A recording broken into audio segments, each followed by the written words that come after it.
Okay, mayong buntag, no? Kanatong tanan sa to mga kaigsunan, no?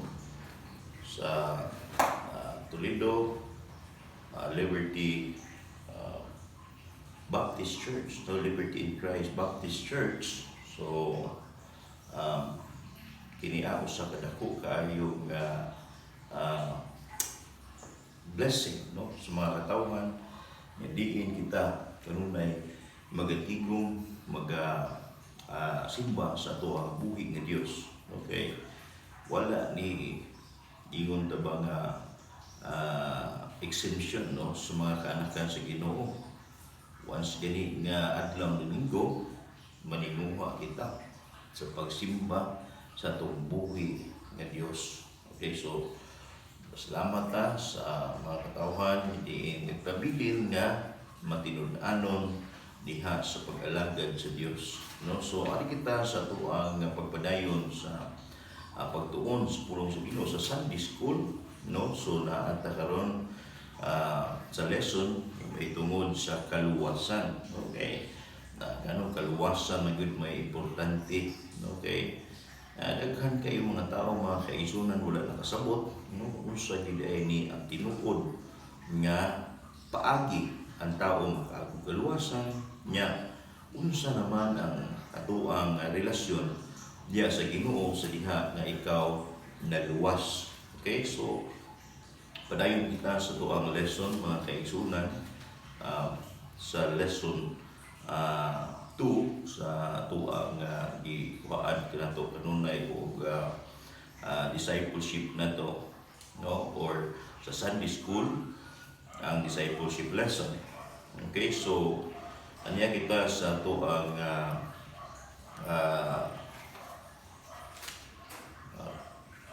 lesson 2 under Roman numeral 3. Okay, Roman numeral 3. Unsa man ang akong relasyon sa Dios karon, no? Sa diha di ay nga ang tao nakabaton na og kaluwasan, aduna siya bag-ong relasyon diha sa Ginoo, no? Because ang katuang sala nito sa una nga mo'y nakapahimulag kanato sa Ginoo, nakaputol sa tong relasyon dito sa Ginoo, apan sa diha nga naluwas kita, nakaangkon kita sa kinabuhi dayon, aduna ni bag-ong relasyon ang tao nga dito sa Ginoo, mao kana ang pagkaanak nato. Nahimo kitang anak sa Dios. So letter A, kita maglangan, siya ang atong langitnon nga amahan. No, so siya ang ato ang ama, bibito na kanang ampo ta, our Father. Ako langitnon nga amahan, no? Gani ihimo na nga model sa ato ang prayer nga our Father who art in heaven. So siya ato langitnon nga amahan o kita iyang mga anak, no? Timang-an pina nato. So dako kay nga privilege nga kita gitagaan o katungod nga nahimong anak sa Ginoo, no? Yahay gini kay ng anak og presidente, anak og senador, anak og mayor. Unsa pagha ng anak ka sa Dios, no? You are an heirs, no, sa gipambuhat sa Ginoo. Igpanunod kita mga kaigsunan, labi na ngadto siyang gingharian sa walay katapusan nga kinabuhi.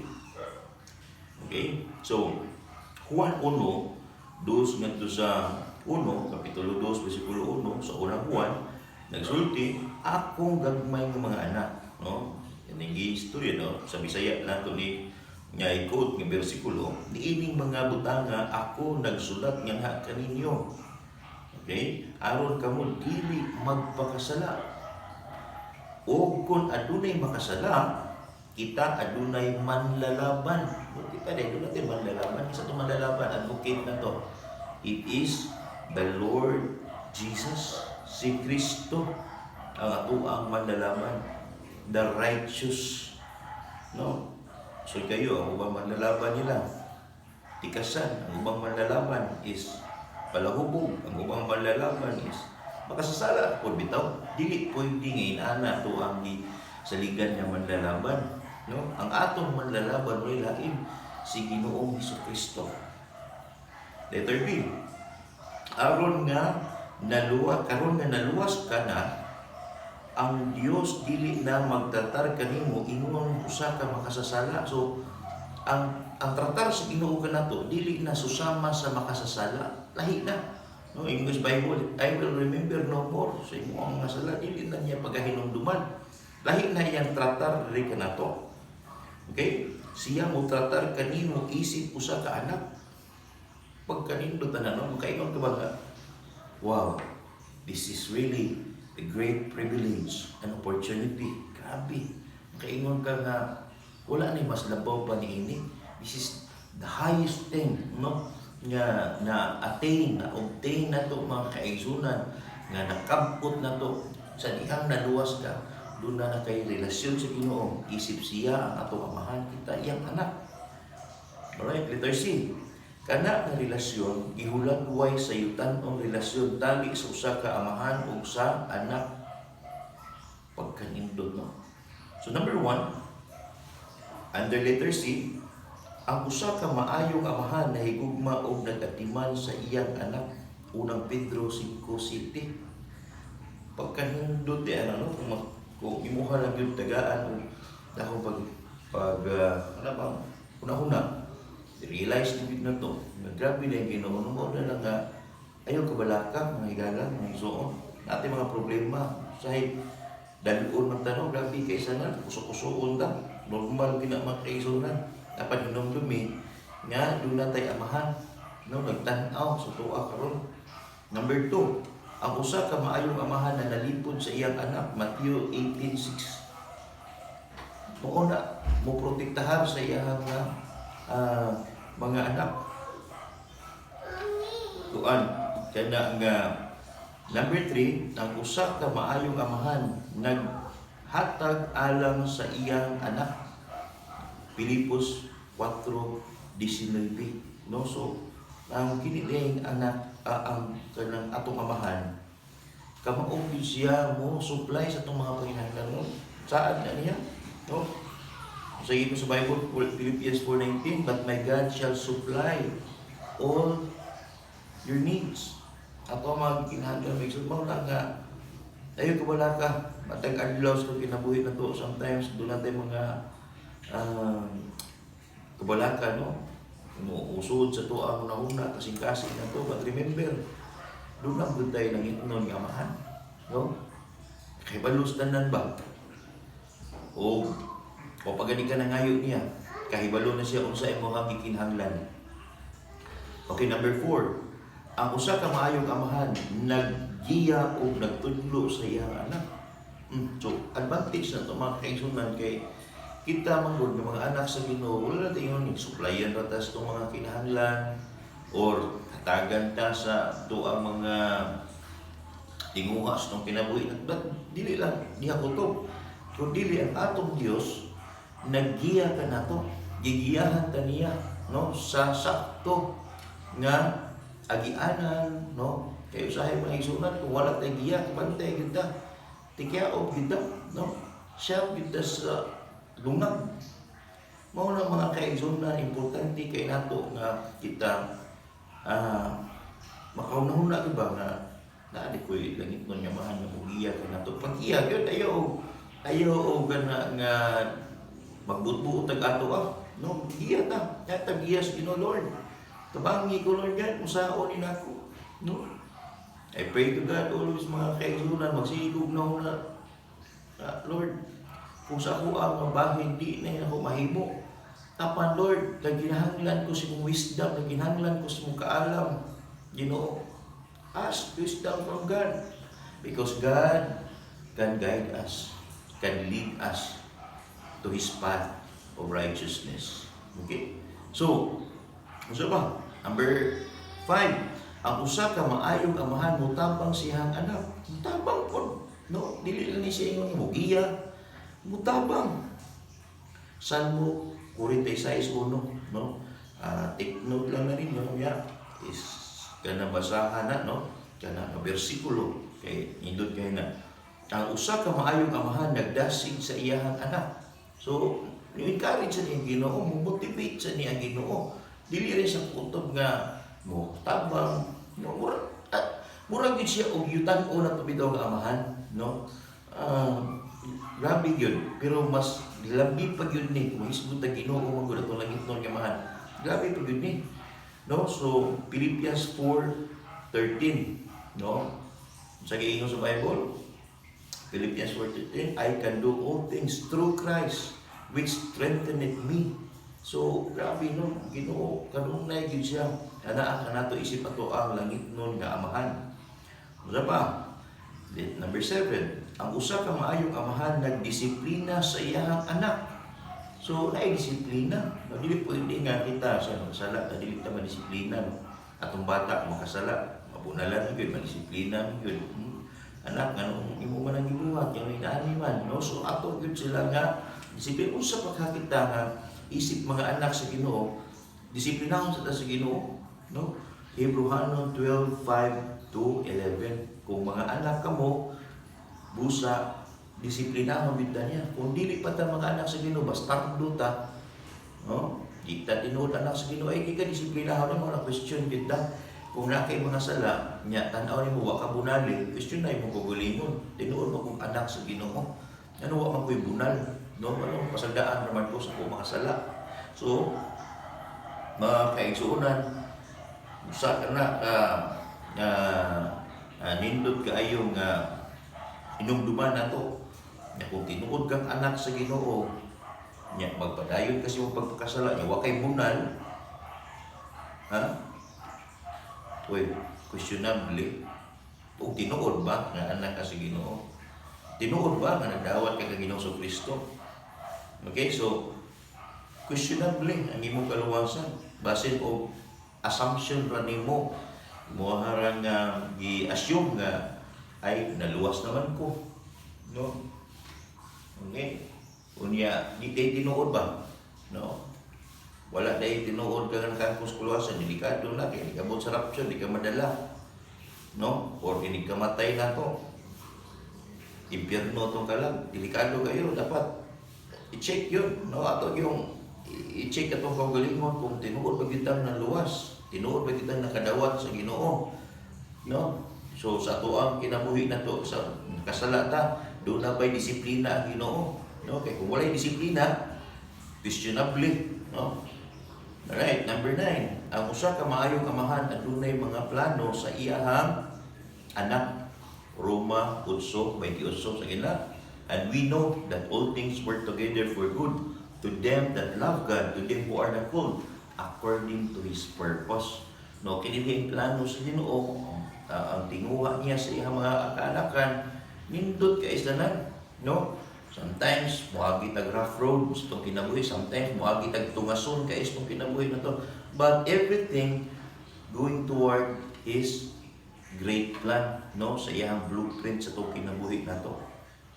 We are headed to the promised land sa Ginoo sa tuwang kinabuhi. So mga igsoon, ayaw kabalaka, no? Kung naatay agian, may grabe kay rough road, naatay agian, may grabe kay katumason, but sometimes sa tayo agian nga, dulugon gamay, no? So ay nagdako kadulugon sa, okay? But everything is for God's glory. Alright, so arita sa letter D. Letter D, ang usa ka maay. This is under Roman numeral number 3. Okay? So letter D. Ang usa ka maayong amahan dili magbuhat og maski unsa nga tuyong mga maski unsa nga tuyong magpasakit sa iyang anak. So dili ba ina sakiton gid na kung anak na uban niya ay paagi dito grabe yung kasakitan sa Ginoo. Actually, mami, ngayon may isulan na mga kuha na to, mga minimal nga mga kasakitan sa kinabuhi na to, mga isulan. Sometimes it because sa tuwa po ng mga binuhatan, no? Walang consequence ba? No? Sa tuwa ang mga pero ang Ginoo di mo kuha mo siya maguna-una gud nga ako ni tagaan luguan, no? Dili. No, sometimes i-allow niya, no? Satan na tistingan ta, no? Tistingan ta niya kung tinuod ba gyud ka nga bubarog diha sa Dios. So, but Ang Ginoo dili siya mo tintal gid kanato na isunan. Dili siya mo hatag kanato ni anak nga mga pagsakit sa iyang mga kanakan. Dili. Iya lamang pagabuhaton kadto mga butang nga magtabang nga magpadako kaniya ngadto sa hamto nga Kristohano. So kita ba no grow ta. So nay pag-iom ta sa Ginoo og mga some testingan mga kaigsunan kanang some trials no sa itong kinabuhi nato para na sa itong pagkahamtong, pero mayon kag sakiton ta sa Ginoo dili na mao'y tumong sa Ginoo. Okay? So ang imong langitnon nga amahan naglihok samang paagi. Ang kalainan lang kay ang iyang mga pamaagi perpekto. Mao ay makita na to ba ang standard sa Ginoo perpekto. So iyang pamaagi mo na usahay na to sa kinabuhi nato ba. Lisod kayo ang pagsunod sa Ginoo.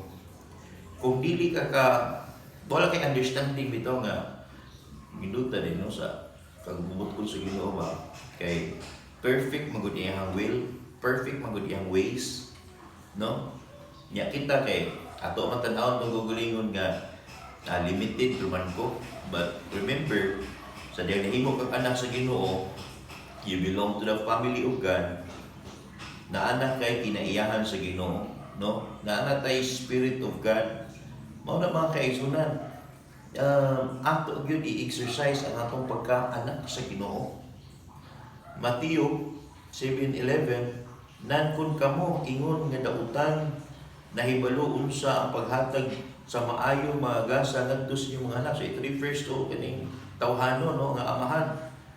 Unsa pa kalabaw ang inyong amahan nga naa sa langit nga mohatag sa mga maayong butang ngadto kanila nga nangayo kaniya. So makita na may isunan nga grabe no. Di kumpara sa Ginoo nga kini maganing yutan-on nga mga amahan kamao gani mohatag og mga maayong butang ngadto sa mga anak. Unsa pa ang ato langitnon nga mahal. No? So grabe kayo. Number 4, no? Dito magtapos mga kaigsunan, sukaranan nga pangutana, isip kita mga luwas. Makasala ba ako? Kuman ako maluwas? So, question, no? Oo. Doon na kita mga panahon nga masipya ta. Doon mga panahon nga makasala ta. Aduna pa kita'y lawas mga kaigsunan upunod. No? Roma City, 18, nga kita, naapagay kanang gitawag na to ba earthly life na to mga kaigsunan nga mo kuan ta makahimo ta diha sa mga dili ikalipay sa Ginoo, no? Labi na og kulang ta sa pag-ampo, kulang ta sa pagwasa sa pulong sa Ginoo. Dali kita sa tintalon, no? Sa yawa man ang muhatag na to og pagtintalon, no? No, tintalon ta niya. So mga kaigsunan, kinahanglan nga kita isip mga anak luwas. Ato yun nga ampingan, no? Dili ta matisyaog sa tintal sa yawa, snare of the devil, litag sa yawa. Kaya paano naman, ang yawa wa sila yung tinguha to steal, to kill, and to destroy. Gupon na ta niya, muna tinguha sa yawa. So, letter B, unsaon pag-apekto sa akong sala sa relasyon nako sa akong amahan. Dili ka patiran sa Dios gawa sa iyahang pamilya, no? Dili ingon nga dili na ka nako anak, no? Dili ingon anak Ginoo. Kung kasala ta sa Ginoo, again bunalan ta niya. Dili ingon nga i-kick out kaniya sa iyang pamilya. At dili na tika anak, dili ingon anak Ginoo. Okay? Gi-restore naman ta niya. Yun pwede nga gi-restore ta niya yaman. Tagtango na pud niya, no? Nya adi na tika anak. So, naunay pinakanindot nga saan sa Ginoo mga kaigsunan nga dili na kita, no, maagaw pa, o dili na kita makuha pa ni Satanas. gikan sa pamilya sa Dios. Maisaad niya sa Juan 10:28, kamo gihatagan og kaluwasan o kinabuhing dayon o wala na makaagaw kaninyo gikan sa ako ang kamot sa akong amahan, no? Mga kaigsunan, dili na ta makuha sa kamot sa Dios, mga kaigsunan. Dili na ta mawala diha sa pamilya sa Ginoo. Alright, letter C. Unsa may akong buhaton sa diha ako makasala. Okay, so basa na to sa una Juan 1:9, no, nga confess ta sa Ginoo. Atong isugid itong mga sala, Diyos Ginoo, Lord, nakasala ko nimo, Lord God. Ayaw, dili pwede nga ato ta maumpisa sa tao o si bisan kinsa din na atong kumpisalan di ka na sa tao ra pud na. Okay? Ya, salig ta ka, Lord. Ikaw ra gyud, Lord God, ako ang manlalawan, Lord. Sa ilo ako sa kuha mga sala. Ni tagpasaylo sa Ginoo. Hindi na may makapaimpyerno ni mong mga kaigsunan kaya nakasala ka, may impyerno ka. No, sama sa uban ng pagbarog mga isunan.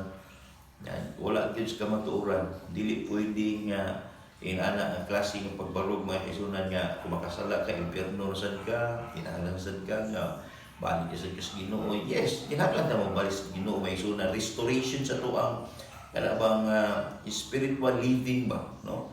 Kumbaga ang pagkinabuhi ba? Sometimes magliko ta. Pero dili na mo ta atong pagkaanak sa Ginoo, no? Doon na mga parts itong kinabuhi na to nya nitipas ta. So madlo mo ta sa Ginoo, iyatang pabalikon, no? In line to His will, in line to His purpose, in line to His plan sa itong kinabuhi na to, so that we may live perfectly holy in the presence of our Almighty God. No, so mga kaigsunan, inana siya sa nindot, no? O dako kayong privilege na to isip mga anak sa Ginoo na luwas ta, so nindot kita nga atong connection ba, no, sa Ginoo kay anak ta sa Ginoo. Okay, so we can have an access to God, no, 24/7, anywhere, everywhere mga kaigsunan. You can talk to God, you can ask God, Lord, tabangi ko, lead me, tabangi ko, Lord God.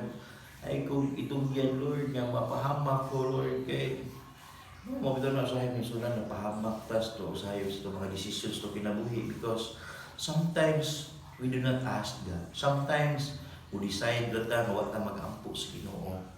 O na we fail, no? But again, there's still a second chance for us, my son, because God is a God of a second chance.